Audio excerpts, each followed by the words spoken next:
We welcome Mr. Wonderful, Kevin O'Leary, chairman of O'Leary Ventures, Shark Tank investor and author of Cold Hard Truth on Business and Money and Life. Where are you, Kevin? Are you still in the Middle East? Are you in Qatar? Yes, I am in Qatar, in Doha. Just watched the first trials for the F1. I'm chasing F1 all around the world, Larry. I'm really having a good time. All right. Well, I hope you have a great time, and I hope you catch up to the F1. Kevin, I want to get your take because we looked under the hood of this job report. The top line number looked great, but it turns out full-timers fell, part-timers rising, and people holding multiple jobs. And I'm arguing that that does not bode well for the economy, but I want to hear what Kevin O'Leary thinks. Yeah, headline was great, Larry, as you detailed, but full-time drop, not good. You know, most of us that watch these numbers and try and parse them for investment strategies are perplexed with what's going on here. And I speculate it's because we've come out of a post-pandemic economy unseen before. And so we've got basically 30 to 40% of the population not returning to offices. And that's putting stress, obviously, on AAA office towers in every city in America, commercial real estate, et cetera. That's well known. But what is this economy? This is the question we have, because when you're not coming into the office, what we're seeing in this data, I speculate, is you have more than one job. And so that data is supported as well. So you're not coming in, you're holding a full-time, you got a side hustle, maybe two side hustles. It's a new economy. Now, when we talk about these metrics on the S&P 500, everything is just great. There's no question about that. And the reason there's basically a put in the market is we have not spent the $1 trillion on the CHIPS and Science Act yet, free money for S&P 500 companies, and the IRA Act, the Inflation Reduction Act. Free money for S&P 500 companies. So you got $2 trillion, count it, $2 trillion not yet spent. Nothing for the small guy. I've been harping about that for a while. Zero for small business, which represents 6% of the economy. So the stress is showing up there. And so if you've got a helicopter with $2 trillion in it, what can go wrong? Just inflation. Yes. And that's not going away. Yes, that is correct. You know, Kevin, ironically, I mean, here's Joe Biden today, and part of his shtick from the White House, it looked like the Roosevelt Room. Part of his shtick was, oh, we increased taxes on corporations. Now, by the way, he didn't. The 15% minimum tax he's referring to applied to only a few companies, most of whom are obeying the law. But my point is, you know how important profits is, all right? You're a man of business. You know how important profits. You can't expand, you can't hire, you can't invest if you don't have profits. Well, ironically, Trump's tax cut for corporations from 35 to 21 was never repealed. And that's a big part of the continuation of profits, which are making the economy somewhat resilient, even though you're in a housing recession and probably a manufacturing recession. I'm just saying, Kevin, what little growth there is coming from the corporate profit sector, which I think has something to do with Trump's corporate tax cuts, which Joe Biden has tried time and again to repeal. All right? He hates profits, and he wants to raise taxes on business. Well, you know, I always say this, Larry, to people. We talk about this tax policy.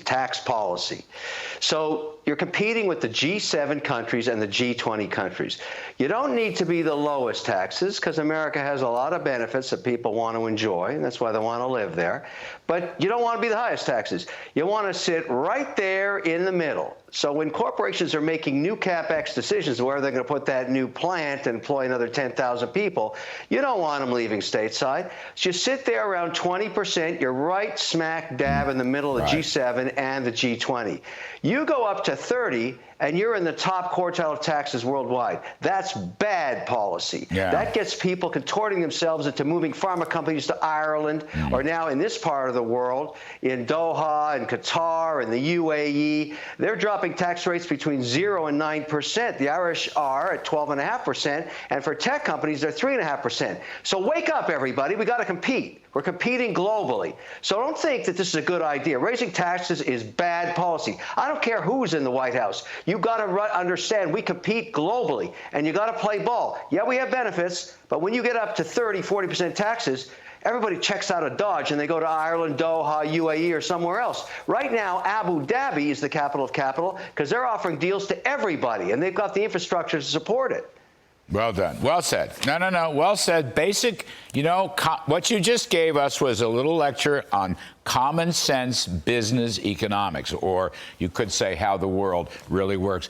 Kevin, you have been consistently concerned about commercial real estate, high interest rates for lenders and for borrowers, rather.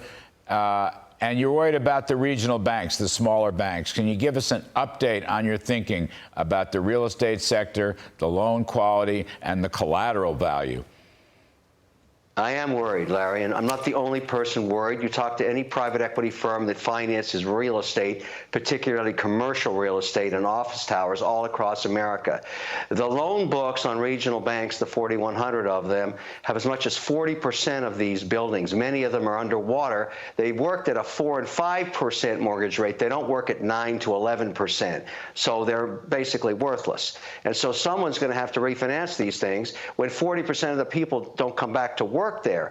And so where I'm concerned is that it has a ripple-on effect. If you have money in a regional bank and you're paying your company, let's say you got 500 employees and your payroll is $5 million every Wednesday, or $200 million, or whatever it is, that's way more than $250,000.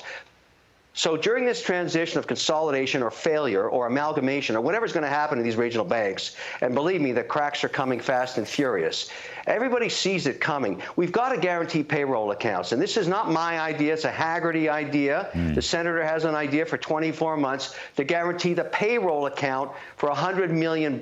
No interest on the account. So you're not going to move your money in there when you can make 5.5 on a cash basis. But on Wednesday nights, you'll feel safe with $2 or $3 million in there, and you'll make payroll even if the bank fails. I endorse that idea. I've been up and down the hill since we last talked saying, let's get behind this idea. You have a better idea. I don't care if you're red or blue. Give me a better idea than that. That's a good idea. It's a 24-month guarantee because we're going to have a lot of volatility on these regional banks. Well, just to conclude, last 30 seconds, Kevin. In the meantime, while that legislation lingers, you're concerned about the dynamics of commercial real estate and banks.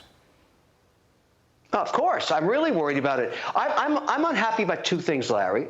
I'm unhappy on the IRA and the CHIPS and Science Act.